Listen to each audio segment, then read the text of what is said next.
HPV क्या चीज है? तो क्या ठीक है सर, वायरस है। अब जब भी कभी वायरस की बात मैंने की है तो तुमको हमेशा मैंने सिखाया वायरस मींस बैक्टीरिया से अलग है। And how it is different from bacteria?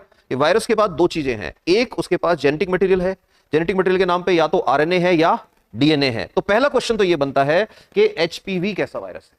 जैसे कोरोना आरएनए वायरस था, जैसे एचआईवी आरएनए वायरस था, वैसे एचपीवी डीएनए वायरस है। एचपीवी आरएनए वायरस नहीं है। तो HPV is which virus? DNA virus. अब डीएनए वायरस है तो इसका मतलब कोई भी आदमी बता सकता है कि इसका मतलब एचपीवी के पास क्या है? अपना एक डीएनए है। ये एचपीवी का डीएनए हो गया। क्या सिर्फ डीएनए से वायरस बन जाता है? नहीं, डीएनए और आरएनए के साथ क्या होना चाहिए? एक कैप्सूल। याद है ना, वायरस का कैप्सूल। उसकी बॉडी में दो ही चीज है, तीसरी चीज है ही नहीं।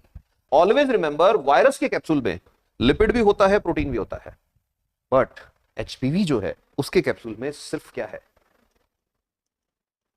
प्रोटीन्स हैं। तो आई कैन से एचपीवी जो है वो दो ही चीजों से मिलकर बना है। एक तो उसके पास खुद का डीएनए है और उस डीएनए के ऊपर क्या लिपटा हुआ है? प्रोटीन। तो आई कैन से कि ये अगर प्रोटीन है और ये अगर उसका डीएनए है तो ये क्या बना दिया मैंने? HPV virus. अब ये जो एचपीवी वायरस है, इसको जब पूछा किसी ने कि बताओ क्या खाना पसंद करोगे, तो ये क्या बोलता है?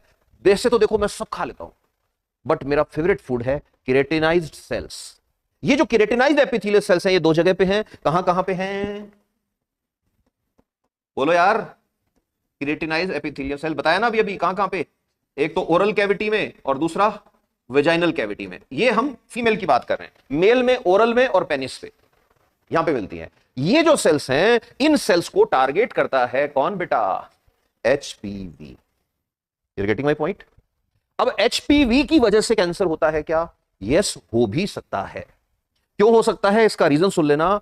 कोई भी सेल है बॉडी की, उसको अगर तुम कंटिन्यूअसली बार बार डैमेज करोगे, रिपेयर होगी, डैमेज करोगे, रिपेयर होगी, डैमेज करोगे, रिपेयर होगी, तो उसमें क्या हो जाएगा? कैंसर हो जाएगा।